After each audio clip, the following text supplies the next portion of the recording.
வணக்கம். இப்போ last year science question பார்க்கலாம். சயின்ஸ் 360 கொஸ்டின்ல சயின்ஸ் கொஸ்டின்ல எப்படிலாம் கேட்டிருக்காங்க. அப்போ ஒரு சயின்ஸ் கொஸ்டின் எப்படியெல்லாம் கேட்குறாங்க அதோட முழு எக்ஸ்பிளனேஷன் பத்தி இதுல பார்க்கலாம். இப்போ ஃபர்ஸ்ட் லாஸ்ட் இயர் குரூப் 2 ஏல என்ன சயின்ஸ் கொஸ்டின் கேட்டிருக்காங்க அப்படிங்கிறத பத்தி பார்க்கலாம். அதில் ஃபர்ஸ்ட் கொஸ்டின் என்ன கேட்டிருக்காங்கன்னா, இரு ஒத்த கம்பிகள் சம அளவுள்ள எடையால் கட்டி தொங்க விடப்பட்டுள்ளன. அதாவது ஸ்ட்ரெச்டு பை சேம் லோடு. சம அளவுள்ள எடை, லோடு அப்படின்னா இங்க எடைன்னு எடுத்துக்கணும். அப்போ சம அளவுள்ள எடையால் கட்டி தொங்க விடப்பட்டுள்ளன. அவற்றின் மீச்சியல் குணகங்கள்னா யங்ஸ் மாடுலஸ் சொல்றாங்க. y1:y2. யங்ஸ் மாடுலஸ் வந்து 5:3 அப்படின்னு சொல்றாங்க. யங்ஸ் மாடுலஸ் வந்து 5:3 எனில் கம்பிகளின் நீட்சி விகிதங்கள் என்னென்ன அப்படின்னு சொல்லிட்டு கேட்குறாங்க. கம்பிகளின் நீட்சி விகிதம் என்ன அப்படின்னு சொல்லிட்டு கேட்குறாங்க. இப்போ பாருங்க, நீட்சி விகிதம்னா எலாங்கேஷன் தான் இங்கே கேட்குறாங்க. யங்ஸ் மாடுலஸ் கொடுத்துட்டாங்க. எலாஸ்டிசிட்டிஸ் அப்படின்னா யங்ஸ் மாடுலஸ் y1:y2 கொடுத்துட்டாங்க. எலாஸ்டிசிட்டி என்ன அப்படின்னு சொல்லிட்டு கேட்குறாங்க. இப்போ இதோட எக்ஸ்பிளேஷன் பார்க்கலாம். சிம்பிளானது. இப்போ ரெண்டு கம்பி ஒரே இதுல கட்டி தொங்க விடப்பட்டுள்ளன. ரெண்டு கம்பி, இது ரெண்டுக்கும் சேம் மாஸ். எம்ங்கிறது மாஸுங்க. எம்னா நிறை, சேம் நிறையையும் லோடு அப்படிங்கிறதுனால கிராவிட்டியையும் மல்டிப்ளை பண்ணுவாங்க. ஓகேவா? அதான் லோடுனா கீழ் நோக்கிய கிராவிட்டி இருக்கும். அதனால தான் m×g அப்படின்னு சொல்லியிருக்கோம். இதுவும் ஸ்மால் m×g. இப்போ இதுல ஃபார் ஐடென்டிக்கல் வயர், அதாவது ஒத்த அளவுள்ள கம்பிகள், அப்ப சம அளவுள்ள அப்படின்னா ஏரியா, அதாவது ஏ மற்றும் எல் லென்த் சமம் அப்படின்னால இப்போ இதுல யங்ஸ் மாடுலஸ் எப்படி இருக்கலாம்? அப்ப யங்ஸ் மாடுலஸ் என்ன சொல்லலாம்? ரெண்டுமே சமமா இருக்கும். ஒத்த அளவுள்ள கம்பி அப்படின்னால அதோட வெயிட்டும் சமமா இருக்கும், ஏரியாவும் சமமா இருக்கும். ஓகேவா? அப்போ லென்த்தும் சமமா இருக்கும். இப்போ இதுல யங்ஸ் மாடுலஸ் நம்ம எப்படி கண்டுபிடிக்கலாம்? அப்போ யங்ஸ் மாடுலஸ் அப்படின்னா ஒய்ங்கிறது யங்ஸ் மாடுலஸ் நமக்கு தெரியும், யங் குணகம் அப்படின்னு தெரியும். அப்போ இதுல டெல்டா L1 அப்படின்னா நீட்சி, எலாங்கேஷன் எப்படி இருக்கும்? டெல்டா L1க்கு நீட்சிக்கான ஃபார்முலா என்ன ஃபார்முலா அப்படின்னா L×mg divided by area into y1 அப்படிங்கிற ஃபார்முலா.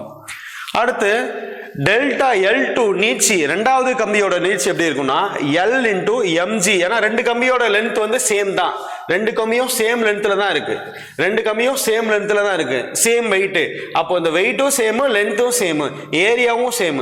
அப்ப என்ன வேறுபடும் அப்படின்னு பார்த்தோம் அப்படின்னா, இப்ப இந்த கொஸ்டின்ல பாருங்க என்ன வேறுபடும். இந்த இதுல elongation delta L1 divided by L2 அப்படி சப்ஸ்டிட் பண்ணோம் அப்படின்னா L1 நம்ம ஆல்ரெடி ஃபர்ஸ்ட் ஈக்குவேஷன் 1ல சொல்லியிருக்கோம், L2 ஈக்குவேஷன் 2ல சொல்லியிருக்கோம். இப்போ இது ரெண்டையும் சப்ஸ்டிட் பண்ணோம்னா காமனா இருக்க டேர்ம் கேன்சல் ஆயிரும். அப்போ L_mg கேன்சல் ஆயிரும், L_mg கேன்சல் ஆயிரும், A கேன்சல் ஆயிரும். ஏன்னா சேம் ஏரியா அப்படிங்கறனால A கேன்சல் ஆயிரும். அப்ப இங்க மீதி என்ன இருக்கும் அப்படின்னு பார்த்தோம்னா 1/y1 இருக்கும், 1/y2 இருக்கும். இது அப்படியே தலைகீழா மாறும். 1/y1 into y2/y1 வரும். அப்ப ஆன்சர் என்ன வரும்? y2/y1. நமக்கு ஆல்ரெடி என்ன கொடுத்திருக்காங்க? y2/y1 கண்டுபிடிச்சிட்டோம். y2/y1. அந்த y2/y1 வந்து ஆல்ரெடி இங்க கொடுத்திருக்காங்க, क्वेश्चनல கொடுத்திருக்காங்க. y1 அப்படிங்கிறது 5, y1:y2ங்கிறது 5:3. இது அப்படியே தலைகீழா போடணும். அப்ப 5:3 தலைகீழா போட்டா என்ன வரும்? ஆன்சர் 3:5 அப்படின்னு வரும். 5:3 தலைகீழா போட்டா 3:5ன்னு வரும். y1 அப்படிங்கிறது 5, y2ங்கிறது 3. அப்ப ஆன்சர் வந்து 3:5. இதுதான் ஆன்சர், 3:5 அப்படிங்கிறது. அதுதான் ஃபர்ஸ்ட் ஆப்ஷனா கொடுத்துருக்கோம். அப்ப எலாங்கேஷன் தான் இதுல கேட்கறாங்க. எலாங்கேஷனுக்கு என்ன ஃபார்முலா அப்படின்னு பார்த்துட்டாவே நம்ம அதோட ரேஷியோ கண்டுபிடிச்சிடலாம். ஷார்ட்டா என்ன சொல்லலாம்னா எலாங்கேஷனுக்கான formula L_mg divided by A Young's modulus, இதான் formula, divided by L_mg A divided by y2 அப்படின்னு வரும். இப்போ காமனான டேர்ம் கேன்சல் ஆகிறதுனால y1 அப்படியே இருக்கும், y மட்டும் இருக்கும், y1 அப்படியே இருக்கும், இங்க y2 அப்படியே இருக்கும். இதை ரெண்டையும் நம்ம கம்பேர் பண்ணி எலாங்கேஷன் பார்த்துடலாம். அப்ப எலாங்கேஷன் லாஸ்டா என்ன பார்த்திருக்கோம் அப்படின்னு பார்த்தோம்னா 3:5 அப்படிங்கிறத பார்த்திருக்கோம். எலாங்கேஷன் வந்து 3:5. அப்ப இது மாதிரி சேம் ஒயர் அப்படின்னு கொடுத்திருந்தாவே ஆன்சர் ஈஸியா சொல்லலாம். காமனா கேன்சல் ஆயிரும்.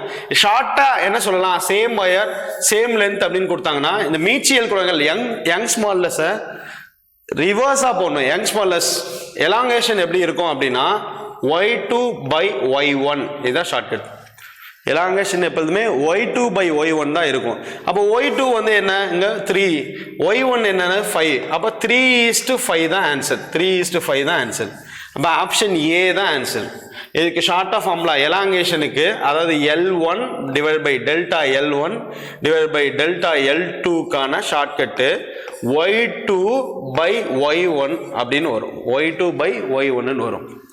அதனால ஆன்சர் வந்து 3:5 அப்படிங்கிறது ஆன்சர். அடுத்த question, human blood group was discovered by, இந்த கொஸ்டின் பாருங்க, மனித இரத்த வகைகளை கண்டறிந்தவர் யார்? Human blood group was discovered by Landsteiner. இப்போ ஆப்ஷன்ல பாருங்க, முல்லர் கிடையாது, புன்னட் வந்து ஸ்கொயரு. புன்னட் எங்க வருவாரு அப்படின்னு பார்த்தோம்னா, புன்னட் எதுல வருவாருன்னா கிரிகோர் ஜோஹன் மெண்டல், அதாவது மரபியல்ல வருவாரு. புன்னட் ஸ்கொயர் அப்படிங்கிற கட்டத்தில் வருவாரு, புன்னட் ஸ்கொயர். அதனால இங்க வரமாட்டாரு. கோரன்ஸ் அப்படிங்கிறவர் வரமாட்டாரு. லான்ஸ்டீனர் தான் வருவார். மனித இரத்த வகைகளை கண்டறிந்தவர். Human blood group was discovered by Landsteiner அப்படிங்கிற பத்தி பார்க்குறோம். இது லாஸ்டா குரூப் 2 கொஸ்டின்.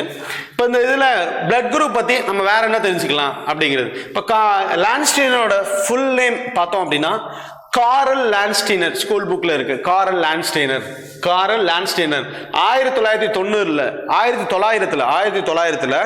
இரத்த வகைகளை இவர் தான் first கண்டுபிடிக்கிறாரு. The concept of blood group was developed இல்ல discovered by காரல் லான்ஸ்டீனர்.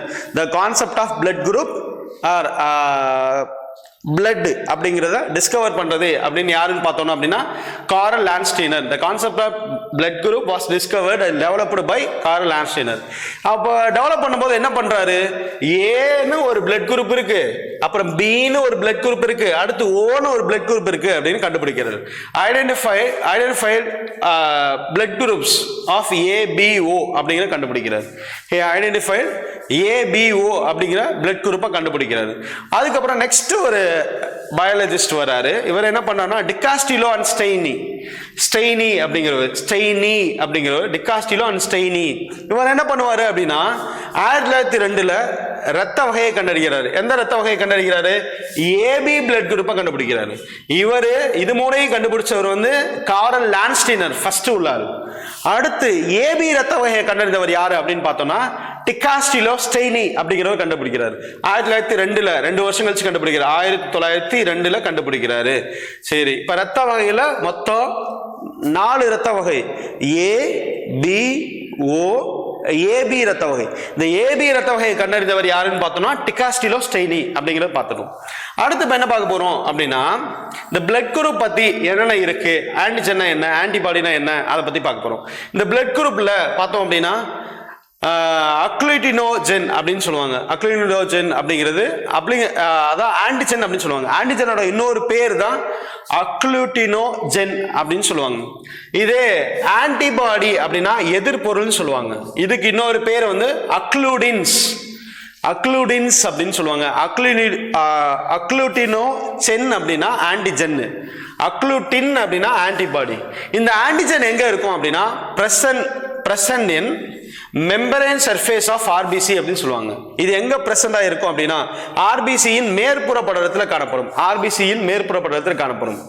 அப்போ ஆன்டிஜென் எப்போதுமே பிளட் குரூப்ல ஆன்டிஜென் எங்க இருக்கும் அப்படின்னா, RBCயின் மேற்புற படலத்தில் இருக்கும் ஆன்டிஜென்.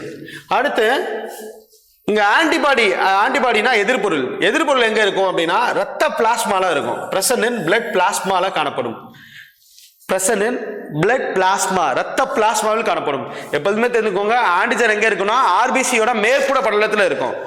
ஆன்டிபாடி எங்க இருக்கும் அப்படின்னா, பிளட் பிளாஸ்மா, ரத்த பிளாஸ்மால இருக்கும். அதான் ஆன்டிபாடி இருக்கும். இதான் பிளட் குரூப் பத்தி கொஸ்டின் கேட்டிருக்காங்க. அப்ப AB ரத்த வகையை கண்டறிந்தவர் யார் அப்படின்னா, டிகாஸ்டிலோ ஸ்டெய்னி அப்படிங்கிறது தான் AB ரத்த வகை. AB அப்புறம் O ரத்த வகையை கண்டறிந்தவர் யார் அப்படின்னா, காரல் லான்ஸ்டீனர் அப்படிங்கிறத பார்த்திருக்கோம். அடுத்து நெக்ஸ்ட் என்ன கொஸ்டின் அப்படின்னு பார்த்தோம்னா, அணுக்கருவின் கூட்டு மாதிரி அமைப்பில் அணுக்கரு எத்தகைய வடிவத்தை பெற்றிருக்கும் அப்படின்னு சொல்றாங்க. ஃபர்ஸ்ட் அணுக்கருவின் கூட்டு மாதிரி என்னென்ன வகைகள்லாம் இருக்கு அப்படிங்கிற பத்தி இப்ப பார்க்கலாம்.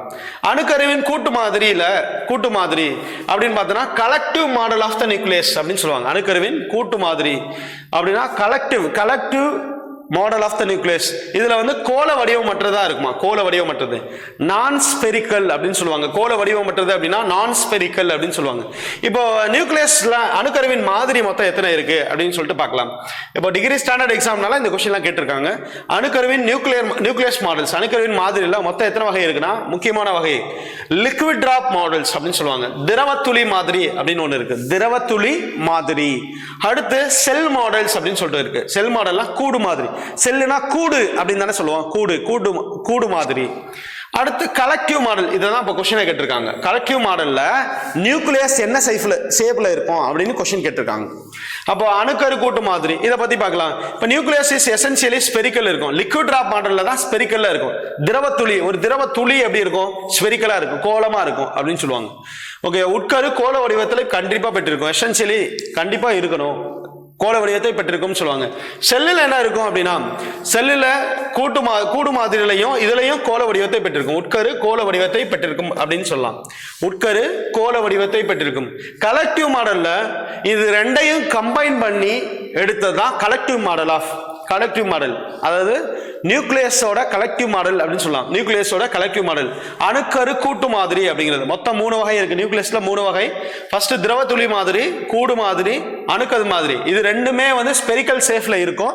பட் ஆனா இது ரெண்டையும் கம்பைன் பண்ணி இது வர்றதுனால, கலெக்டிவ் மாடல் வர்றதுனால அதோட உட்கரு வந்து ஸ்பெரிக்கல் மாடல்ல இருக்காது, நான் ஸ்பெரிக்கல் அப்படின்னு சொல்றாங்க. கோள வடிவம் அல்ல, நான் ஸ்பெரிக்கல். இதுதான் ஆன்சர். கோள வடிவம் அல்ல, நான் ஸ்பெரிக்கல் அப்படின்னு சொல்லலாம். அடுத்த கொஸ்டின், இது சயின்டிபிக் டெம்பர், அதுல இருந்து கொஸ்டின் கேட்டிருக்காங்க. அதாவது இது கொஸ்டின் வந்து படிச்சாவே ஈஸியா நம்ம சொல்லிடலாம். அறிவியல் சிக்கலான, கருத்தியலான மற்றும் பன்முகத்தன்மை கொண்டவையாகும் அப்படின்னு சொல்றாங்க. அறிவியல் சிக்கலான, கருத்தியலான, பன்முகத்தன்மை உள்ளதுதான். ஆனால் அறிவியல் அறிவு என்பது பருப்பொருள், கோட்பாடு மற்றும் தொகுப்பு முறைகளை உள்ளடக்கியது அப்படின்னு சொல்றாங்க. இப்ப இதுல பார்த்தோம் அப்படின்னா ஏ சரியானது. ஆனா அறிவியல் அறிவுனா பருப்பொருள், கோட்பாடு, தொகுப்பு இதெல்லாம் உள்ளடக்கியது அல்ல. அறிவியல் அறிவு என்பது நம்மளோட நாலேஜ், அதை நம்ம எப்படி வளர்த்துக்கிறோம் அப்படிங்கிறது அறிவியல் பூர்வமான உண்மைகள்ல இருந்து நம்ம எப்படி வளர்த்துக்கிறோம் அதை பொறுத்து தான் இருக்கு. அதுல வந்து பருப்பொருள், கோட்பாடு இதெல்லாம் கொடுத்திருக்காங்க. அப்ப அதனால ஆன்சர் ஏ, கூற்று ஏ சரியானது, காரணம் தவறானது. கூற்று ஏ சரியானது, காரணம் தவறானது. இது மாதிரி ஒரு ஸ்டாண்டர்டான கொஸ்டின்லாம் நம்ம பார்த்தோன்னே ஈஸியா கண்டுபிடிச்சிடலாம். இதுக்கு தனியா எக்ஸ்பிளேஷன் இல்லை, பார்த்தோன்னே ஈஸியா சொல்லிடலாம். அடுத்து பயாலஜில இருந்து கேட்ட கொஸ்டின், மேத்ஸ் த ஃபாலோவிங்ல கேட்டிருக்காங்க பொறுத்துக்கல. அதுல ஃபர்ஸ்ட் என்னன்னா அப்போஸ்போரி அப்படின்னு சொல்லிட்டு கேட்கிறாங்க. அப்போஸ்போரி அப்படின்னா கருவுறாமல் கனியாதல், அதான் அப்போஸ்போரி. அடுத்து அப்போகேமியா அதை அப்படியே டிரான்ஸ்லேட் பண்ணிக்கோங்க, அப்போகேமி அப்படிங்கிறது. அடுத்து பார்த்தினோகார்பி, இதெல்லாம் கருவுறா கனியாதல், அதை பேஸ் பண்ணி பார்த்தினோஜெனிசிஸ்.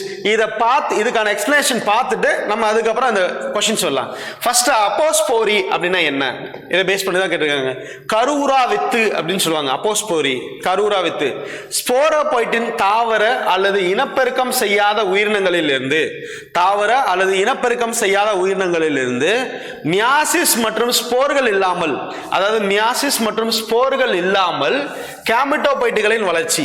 மியாசிஸ் மற்றும் ஸ்போர்கள் இல்லாமல் கேமிட்டோபைட்டுகளின் வளர்ச்சி, அதுதான் அப்போஸ்போரி கருவுறா வித்து அப்படின்னு பேரு. அதுதான் அப்போஸ்போரி கருவுறா வித்து. இப்போ இதுல டைப்ஸ் என்னென்ன இருக்கும் அப்படின்னா, ஜெனரேட்டிவ் அப்போஸ்போரி இருக்கு. அடுத்து சொமேட்டிக் அப்போஸ்போரி இருக்கு. 2 டைப் இருக்கு அப்போஸ்போரிக் அப்படின்னா. ஒண்ணுமே இல்ல, ஸ்போரோபைட்டின் தாவர அல்லது இனப்பெருக்கம் செய்யாத உயிரினங்களிலிருந்து மியாசிஸ் மற்றும் ஸ்போர்கள் இல்லாம, விதை துகள்கள்லாம் இல்லாம, கருவுறாம கேமிட்டோபைட்டுகளின் வளர்ச்சி வந்துச்சு அப்படின்னா அதான் அப்போஸ்போரி அப்படின்னு சொல்றாங்க. கருவுறா வித்து அப்படின்னு சொல்லுவாங்க. அடுத்து அப்போகேமி அப்படின்னா என்னன்னு பார்க்க போறோம். அப்போகேமி கருவுறுதல் இல்லாமல், அப்போகேமி அப்படின்னா கருவுறுதல் இல்லாமல் கேமிட்டுகள் இல்லாமல் ஸ்போரோபைட்டுகள் வளர்ச்சி. கருவுறுதல் இல்லாமல் கேமிட்டுகள் இல்லாமல் ஸ்போரோபைட்டின் வளர்ச்சி. இதை வந்து என்ன சொல்றாங்கன்னா செக்ஷுவல் ரீப்ரொடக்ஷன், பாலின இனப்பெருக்கம் அப்படின்னு சொல்லலாம். இதுல 2 வகை இருக்கு. அப்போகேமில 2 வகை இருக்கு, ஹாப்ளாய்டு அப்புறம் டிப்ளாய்டு. டிப்ளாய்டு அப்படின்னு 2 வகை, ஹாப்ளாய்டு டிப்ளாய்டு. அடுத்து பார்த்தோம்னா பார்த்தினோகார்பி. பார்த்தினோகார்பி அப்படின்னா கருவுறாமல் கனி உருவாதல், formation of fruit without fertilization. Parthenocarpy அப்படின்னா கருவுறாமல் கனி, கருவுரா கனி. இதுக்கு என்ன எக்ஸாம்பிள் சொல்லலாம்? அந்த திராட்சையெல்லாம் வரும்ல, கருவுரா கனி, பனானா, அதெல்லாம் சொல்லலாம். எப்போது முட்டை செல்லிலிருந்து கரு உருவாவது, முட்டை செல்லிலிருந்து தான் கரு உருவாவது அப்படின்னு சொல்லலாம். எப்போதுமே முட்டை செல்லிலிருந்து, அதாவது முட்டை செல்லுனா டைரக்டா கருவுறாமல் முட்டை செல்லிலிருந்து அந்த புது உயிரினம் உருவாகுது. அப்புறம் விதைகள்லாம் மோஸ்ட்லி இருக்காது, அதான் கருவுரா கனி அப்படின்னாவே விதைகள் இருக்காது அப்படின்னு சொல்லலாம். அப்போ எப்போதும் விதையில்லா கனியை உருவாக்கும் அப்படின்னு சொல்லலாம். இதுக்கு எக்ஸாம்பிள் என்ன கொடுத்துருக்காங்கன்னா பனானா. பார்த்தினோகார்பி அப்படின்னா பனானா சொல்லலாம். அடுத்து நெக்ஸ்ட் பார்த்தினோஜெனிசிஸ், கருவுறாமல் புதிய உயிரியை உருவாதல். பார்த்தினோகார்பினா கருவுறாமல் பழம் உருவாதல், புதிய கனியை உருவாக்குறது. ஆனா பார்த்தினோஜெனிசிஸ் அப்படின்னா கருவுறாமல் புதிய உயிரியை உருவாக்குதல். கருவுறாமல் புதிய உயிரியை உருவாக்குனா அதுக்கு பேர் வந்து பார்த்தினோஜெனிசிஸ் அப்படின்னு பேரு. இதுக்கு வந்து என்ன மெத்தட் யூஸ் ஆகும் அப்படின்னா பாலிலா இனப்பெருக்கம் அப்படிங்கிற மெத்தட் யூஸ் ஆகும். பாலிலா இனப்பெருக்கம், பாலிலா இனப்பெருக்க முறை. இதுல வேற இது என்ன செல்களை உருவாக்கும் அப்படின்னா ஹோப்ளாய்டு செல்களை உருவாக்கும். ஹோப்ளாய்டுனா ஒரே மாதிரி இருக்கும், குளோனிங் மாதிரி ஒரே மாதிரி இருக்கும், ஒரே மாதிரியான செல்களை உருவாக்கும். இது எக்ஸாம்பிள் தேனீக்கள் சொல்லலாம், ஹனிபீ சொல்லலாம். ஹனிபீனா ஒரே மாதிரி இருக்கும் அப்படின்னு சொல்லலாம். அப்ப தேனீக்கள், தேநீர் இதெல்லாமே சொல்லலாம். அதான் ஹோப்ளாய்டு செல்களை உருவாக்கும் அப்படின்னு சொல்லலாம். இப்போ அந்த கொஸ்டின் போலாம். இப்போ 4 இது பார்த்தாச்சு. அந்த கொஸ்டின்ல இப்போ என்ன சொல்லியிருக்காங்க அப்படின்னா ஃபர்ஸ்ட் அப்போகேமி அப்படிங்கிறது அப்போஸ்போரி. ஃபர்ஸ்ட் அப்போஸ்போரி அப்படின்னா கேமிட்டோபைட்டிலிருந்து நேரடியாக ஸ்போரோபைட் உருவாவது அப்படின்னு சொல்லிட்டு ஃபர்ஸ்ட் ஒன் கொடுத்துருக்காங்க. அடுத்து ரெண்டாவது பார்த்தோம்னா ஃபர்ஸ்ட் ஒன் கொடுத்துருக்காங்க. ஃபர்ஸ்ட் ஒன் ஆப்ஷன் கேமிட்டோபைட்டிலிருந்து நேரடியாக ஸ்போரோபைட் உருவாவது. அடுத்து அப்போகேமி அப்படின்னா ஸ்போரோபைட்டிலிருந்து நேரடியாக கேமிட்டோபைட் உருவாவது, development of gametophytes directly from the sporophyte சொல்லலாம். அடுத்து பார்த்தினோகார்பி, கருவுறாமல் பழம் உருவாதல். பார்த்தினோகார்பி. பார்த்தினோஜெனிசிஸ்னா கருவுறாத முட்டை செல்லிலிருந்து கரு உருவாதல், புதிய உயிரி உருவாதல் அப்படின்னு சொல்லிட்டு வரும். இதுதான் ஆன்சர். ஃபர்ஸ்ட் ஒனுக்கு 1, செகண்ட் ஒனுக்கு 4, தேர்ட் ஒனுக்கு 2, ஃபோர்த் ஒனுக்கு 3. இதுதான் ஆன்சர் கொடுத்துருக்காங்க. ஓகே, அடுத்த கொஸ்டின் என்ன கொடுத்துருக்காங்கன்னா நூற்புழு ஒட்டுண்ணிகளின் பேரின பெயருடன் பொதுவான பெயரை சரியாக பொறுத்துக அப்படின்னு சொல்லிட்டு கொடுத்துருக்காங்க. இப்போ நூற்புழு ஒட்டுண்ணி, அதாவது காமன் நேம் வித் பொதுவான பேர்ல இருந்து ஜீனஸ் நேம், அந்த பேரை வந்து நம்ம பொதுவாக பொருத்தணும். இப்போ என்ன கொஸ்டின் அப்படின்னா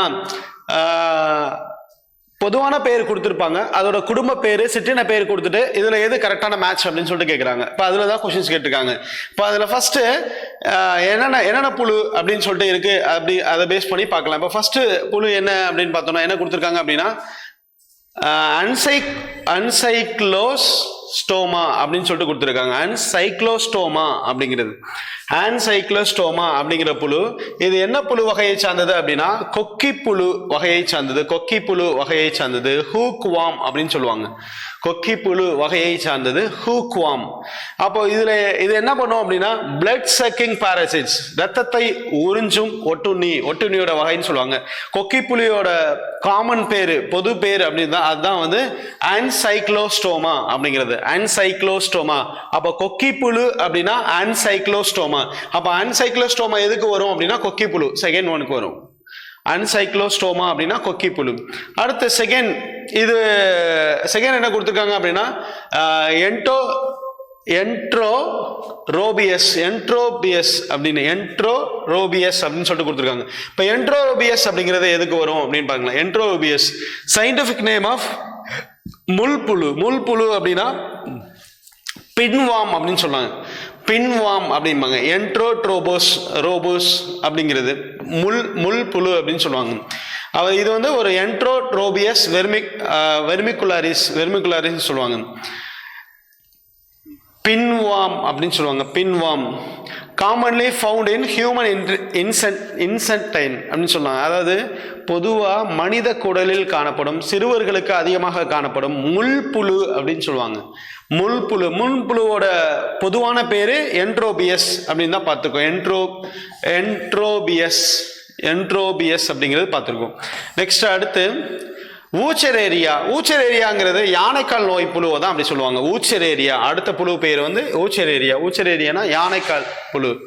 இது வந்து ஃபைலேரியல் வாம் அப்படின்னு சொல்லுவாங்க. ஃபைலேரியல் புழு அப்படின்னு சொல்லுவாங்க. ஊச்சரேரியா ஃபைலேரியாசிஸ் நோய் ஏற்படும், யானைக்கால் நோய் ஏற்படும் அப்படின்னு சொல்லுவாங்க. Filariasis causes filariasis or elephantiasis in human. அதாவது யானைக்கால் நோய், காலெல்லாம் அப்படியே தடித்து போய்விடும் அப்படின்னு சொல்லுவாங்க. யானைக்கால் நோய் காசஸ் ஃபைலேரியாசிஸ், அது எலிஃபாண்டசிஸ் இன் ஹியூமன். மனிதர்களுக்கு பைலேரியாசிஸ் அல்லது யானைக்கால் நோய்களை இது ஏற்படுத்துன்னு சொல்லுவாங்க. அதுதான் ஊச்சரேரியா. ஊச்சரேரியானா இப்போ நம்ம என்ன தெரிஞ்சுக்கணும் அப்படின்னு பார்த்தோம்னா ஃபைலேரியல் வாம் அப்படிங்கிறது தெரிஞ்சுக்கணும். ஊச்சரேரியா அப்படின்னா ஃபைலேரியாசிஸ் அப்படிங்கிறது.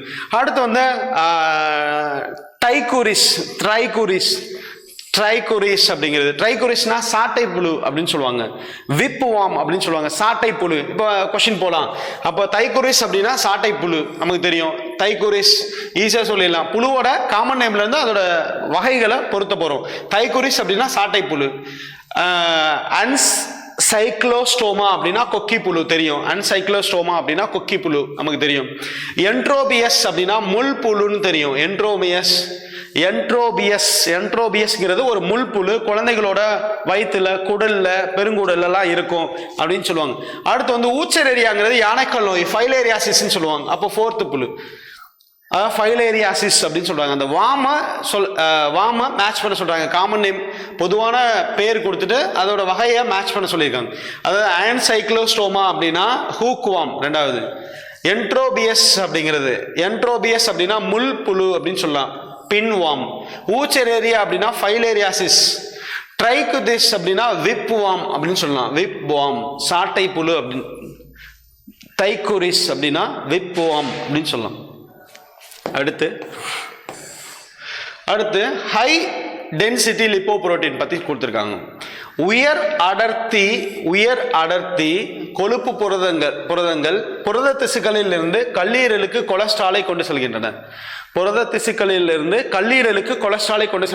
கூற்று கரெக்ட்.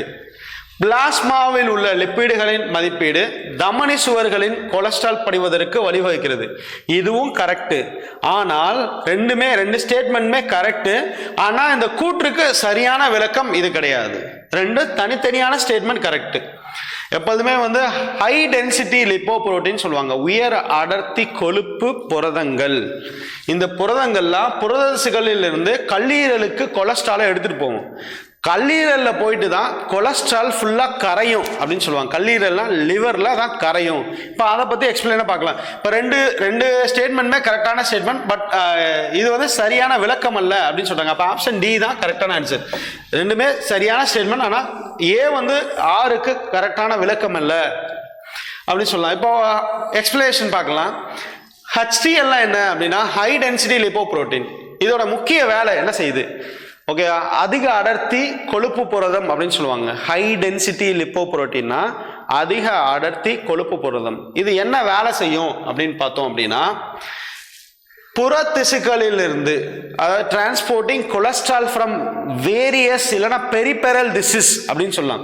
புற திசுக்களில் இருந்து கொலஸ்ட்ராலை, அதாவது கொழுப்பு புரதத்தை, கொலஸ்ட்ராலை கல்லீரலுக்கு கொண்டு வந்து சேர்க்கும்.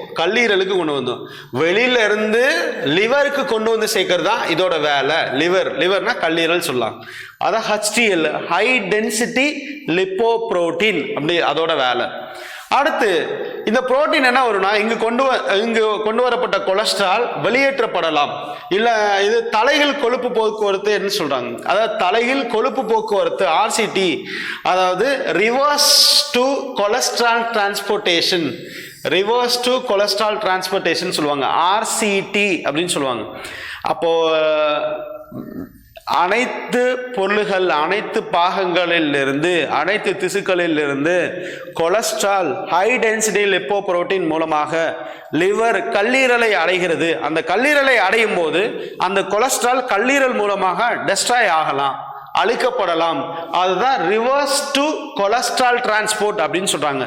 RCT அப்படின்னு சொல்லுவாங்க. தலைகீழ் கொழுப்பு போக்குவரத்து அப்படின்னு சொல்லுவாங்க RCT. அடுத்து இப்போ லிவர் என்ன பண்ணுது, கல்லீரல் என்ன பண்ணுது அப்படின்னு சொல்லிட்டு பார்க்கலாம். லிவர் என்ன பண்ணுது அப்படின்னா ஃபர்ஸ்ட் கொலஸ்ட்ராலை இது வெளியேற்றும். கொலஸ்ட்ராலை வெளியேற்றுவதில் முக்கிய பங்காற்றுகிறது. Main organ for excretion of cholesterol அப்படின்னு சொல்லலாம். கல்லீரல், கல்லீரலில் தான் கொலஸ்ட்ரால் வெளியேற்றப்படுகிறது கல்லீரல். அடுத்து either directly or bile acids அப்படின்னு சொல்லுவாங்க. அதாவது நேரடியாகவோ அல்லது பித்த அமிலம் மூலமாகவோ வெளியேற்றும் அப்படின்னு சொல்லுவாங்க. அங்கதான் நம்மளோட கொலஸ்ட்ராலே கரைக்கப்படுவது எங்க, கல்லீரல் தான். இப்போ கிரேவ்யார்ட் ஆஃப் ஆர்பிசி அப்படின்னா மண்ணீரல், கல்லீரல் சொல்லலாம். மண்ணீரல்னா ஸ்பிளீன், கல்லீரல்னா 10% வந்து கல்லீரல்ல ரத்த சிவப்பணுக்கள்லாம் அழியும். ஆனால் ஸ்பிளீன்ல 90% அழியும் அப்படின்னு சொல்லலாம். ஓகே, அடுத்து இதனால என்ன நோய் ஏற்படும், செகண்ட் ஒன்று சொன்னாங்கல்ல, செகண்ட் ஸ்டேட்மெண்ட் பேஸ் பண்ணி அதான் ஆத்ரோக்ளோரோசிஸ் அப்படிங்கிறது. ஆத்ரோக்ளோரோசிஸ் அப்படிங்கிறது பெருந்தமனி தடிப்பு தோல் அழற்சி நோய். The elevation of lipids in plasma, பிளாஸ்மாவில் லிப்பிட்ஸ் வந்து எலிவேஷன் ஆச்சு அப்படின்னா the elevation of lipids in plasma leads to deposition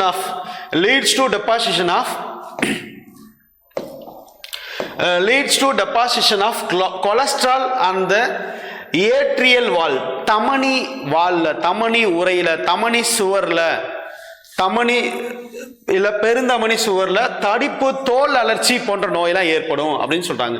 லிப்பிட்ஸ்னா கொழுப்புகள், கொழுப்புகள் வந்து ரொம்ப சேர்ந்துகிட்டே இருந்துச்சுன்னா தமனி சுவர்ல நோய் ஏற்படும், தோல் அலர்ச்சி ஏற்படும், தமனி தடித்து இருக்கும் அப்படிங்கிற பாயிண்ட் சொல்றாங்க. பிளாஸ்மாவில் இருந்து, அதான் இந்த பாயிண்ட், பிளாஸ்மாவில் இருந்து லிப்பிடுகள் அதிகரிப்பு தமனி சுவர்களில் கொலஸ்ட்ரால் படிவதற்கு காரணமாக வருகிறது, படிவதற்கு வழிவிடுகிறது இல்ல காரணமாகிறது. அதனால தோல் அலர்ச்சி ஏற்படும், இல்ல தமனி தடித்து காணப்படும், இன்ஃப்ளமேஷன் ஆகும் அப்படின்லாம் சொல்லலாம். இதுதாங்க இந்த கொஸ்டின். அடுத்து நெக்ஸ்ட் கொஸ்டின் கெமிஸ்ட்ரியில இருந்து கேட்டிருக்காங்க. இப்போ கெமிஸ்ட்ரியில இருந்து என்ன பார்க்கலாம்னா, கீழே கொடுக்கப்பட்டுள்ள ஒவ்வொரு ஜோடியிலும் வலிமை மிகு அமிலத்தை தேர்ந்தெடு. கீழே கொடுக்கப்பட்டுள்ள ஒவ்வொரு ஜோடி choose the strong acid in each of the following pair அப்படின்னு சொல்லிட்டு. இப்போ வலிமை மிகு அமிலம்னா ஃபர்ஸ்ட் நமக்கு தெரிஞ்சுக்கணும், வலிமை மிகு அமிலம்னா என்ன அப்படிங்கிறத ஃபர்ஸ்ட் தெரிஞ்சுக்கணும். ஸ்ட்ராங் ஆசிட்னா என்ன? ஸ்ட்ராங் ஆசிட் வலிமை மிகு அமிலம்னா தண்ணியில நல்லா கரையணும். ஓகேவா? சால்யுபிள் இன் வாட்டர், தண்ணியில நல்லா கரைஞ்சா ஸ்ட்ராங், பகுதி அளவு கரைஞ்சா வீக்கு. அப்ப நல்லா கரையணும்னா அதுல கண்டிப்பா ஹைட்ரஜன் இருக்கணும். ஹைட்ரஜன் இருந்தா தண்ணியில நல்லா கரையும். எவ்வளவு நம்பர் ஆஃப் ஹைட்ரஜன் இருக்கோ அதை வச்சு ஸ்ட்ராங் சொல்லலாம். இப்போ குரூப் 2 மெயின்ஸ்ல கூட இந்த கொஸ்டின் கேட்டிருந்தாங்க.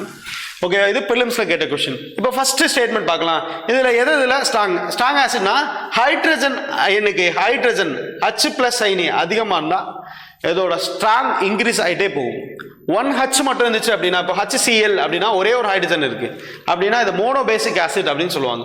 அடுத்து H2SO4 அப்படின்னா இதை டைபேசிக் ஆசிட் சொல்லுவாங்க, 2 ஹைட்ரஜன் இருக்கு. அடுத்து H3PO3 அப்படின்னா இல்ல PO4 அப்படின்னா இதை ட்ரைபேசிக் ஆசிட் சொல்லுவாங்க, ஏன்னா 3 ஹைட்ரஜன் இருக்கு. அப்போ ஒரே ஒரு ஹைட்ரஜன் இருந்தா மோனோபேசிக் ஆசிட், 2 ஹைட்ரஜன் இருந்தா டைபேசிக் ஆசிட், 3 ஹைட்ரஜன் இருந்தா ட்ரைபேசிக் ஆசிட் அப்படின்னு சொல்லலாம். இதுதான் இந்த 3. இப்போ வாங்க இப்போ இந்த கொஸ்டினை பார்க்கலாம், எது அதிகமா இருக்கும் அப்படின்னு சொல்லிட்டு. இப்போ ஃபர்ஸ்ட் ஸ்ட்ராங் ஆசிட் வலிமை மிகு அமிலம் எது அப்படின்னு சொல்லிட்டு கேட்குறாங்க. இப்போ ஃபர்ஸ்ட் பாயிண்ட் என்ன கொடுத்துருக்காங்கன்னா H3O+ ஹைட்ரோனியம் அயனி. அடுத்து H2O நியூட்ரல். இது ரெண்டுல எது வலிமை மிகுன்னு கேட்கிறாங்க.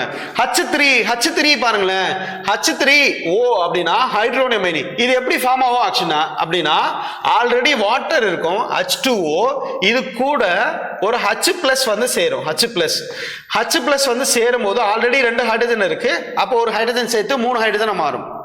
அப்போ வலிமை மிகு அமிலம் H3Oலையும் H2Oல இது ரெண்டுல எது வலிமை மிகு அமிலம்னா H3O தான் வலிமை மிகு அமிலம், ஸ்ட்ராங் ஆசிட். இதுல பார்த்தாவே தெரியும், இதுல 2 ஹைட்ரஜன் தான் இருக்கு, இதுல 3 ஹைட்ரஜன் இருக்கு. அப்போ நம்பர் ஆஃப் ஹைட்ரஜன் அதிகமா இருக்கிறதுனால இது வலிமை மிகு அமிலம் சொல்லலாம். வலிமை மிகு அமிலம் ஹைட்ரஜன் அயனியின் செறிவு, ஹைட்ரோனியம் செறிவு அதிகமா இருக்கிறதுனால இதை வலிமை மிகு அமிலம் சொல்லலாம். அடுத்து ரெண்டாவது பாயிண்ட் NH4+, NH3ங்கிறது அம்மோனியா. இங்க பிளஸ் அதிகமா இருக்குது, ஹைட்ரஜன் அயனி இங்கதான் அதிகமா இருக்கு, இங்கதான் அதிகமா இருக்கும். இந்த ஹைட்ரஜன் கான்சன்ட்ரேஷன் இங்கதான் அதிகமா இருக்கிறதுனால NH3 தான் NH3யை விட NH4+ இங்க ஹைட்ரஜன் செறிவு அதிகமா இருக்கு. கான்சன்ட்ரேஷன் ஆஃப் ஹைட்ரஜன் இல்ல ஸ்ட்ரென்த் ஆஃப் ஹைட்ரஜன் ஹைட்ரஜன் அயனியின் செறிவு அதிகமா இருக்கிறதுனால இது ரெண்டுல இதுதான் அமிலத்தன்மை அதிகம். NH4+ தான் அமிலத்தன்மை அதிகம். அடுத்து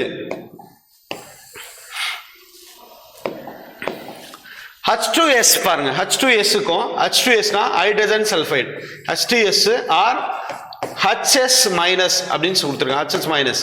இப்போ இதை கம்பேர் பண்ணுங்க. இதுல ஒரே ஒரு ஹைட்ரஜன் தான் இருக்கு, இதுல 2 ஹைட்ரஜன் இருக்கு. அப்போ அமிலத்தன்மை யாருக்கு அதிகம் அப்படின்னா H2Sக்கு தான் அதிகம் அமிலத்தன்மை. இதுக்கு இதை விட கம்மி, HS மைனஸ்க்கு கம்மி அமிலத்தன்மை அதிகம். ஏன்னா ஹைட்ரஜன் கான்சன்ட்ரேஷன் அதிகம். அதனால தான் இரு காரத்துவ அமிலம் அப்படின்னு சொல்லலாம். இதை இரு காரத்துவ அமிலம். H2S 2 ஹைட்ரஜன் இருக்கு அப்படினால இரு காரத்துவ அமிலம் சொல்லலாம். HS பார்த்தோம் அப்படின்னா ஒரே ஒரு காரத்துவம் தான் இருக்கு, ஒரே ஒரு ஹைட்ரஜன் செறிவு தான் இருக்கு. அதை பேஸ் பண்ணியும் சொல்லலாம். ஹைட்ரஜன் செறிவு, கான்சன்ட்ரேஷன் ஆஃப் ஹைட்ரஜன், அதை பேஸ் பண்ணியும் சொல்லலாம். அடுத்த கொஸ்டின், அடுத்த பாயிண்ட் பார்த்தோம்னா H2O அல்லது OH மைனஸ். அப்ப இதுல எதோட அமிலத்தன்மை அதிகமா இருக்கும் அப்படின்னா H2Oல தான் அமிலத்தன்மை அதிகமா இருக்கும். OH மைனஸ்ல அமிலத்தன்மை கம்மியா இருக்கும். ஏன்னா இதுல 2 ஹைட்ரஜன் இருக்கு, இதுல ஒரே ஒரு ஹைட்ரஜன் தான் இருக்கு. ஓகே, அப்படின்னு பார்த்தா ஹைட்ரஜனோட செறிவு இருக்கும். H2O பிரிஞ்சா H+ பிரியும், OH மைனஸ் பிரியும். ஆனா இது பிரிஞ்சா H+, இது OH மைனஸ் தான் வரும். அதனால இது மோஸ்ட்லி பிரியாது. அதனால H+ இதுல இருக்கு. அதனால அமிலத்தன்மை எதுல அதிகமா இருக்கும்? Due to concentration of hydrogen அயானை பேஸ் பண்ணி அமிலத்தன்மை இதுல அதிகமா இருக்கும். ஓகே, அடுத்த கொஸ்டின். S வடிவ வளர்ச்சி வளைவை காட்டும். S வடிவ வளர்ச்சி வளைவை காட்டும் மக்கள் தொகை, வளைவை காட்டும் மக்கள் தொகை. இதுல பார்க்க போறோம். அதாவது என்வரான்மெண்டல் கிராஃப். அது என்ன என்வரான்மெண்டல் கிராஃப் அப்படின்னா biotic potential with environmental graph. Biotic potential S-shaped growth of population. அதுக்கான ஃபார்முலா இருக்கு. S-shaped growth of population formula இருக்கு.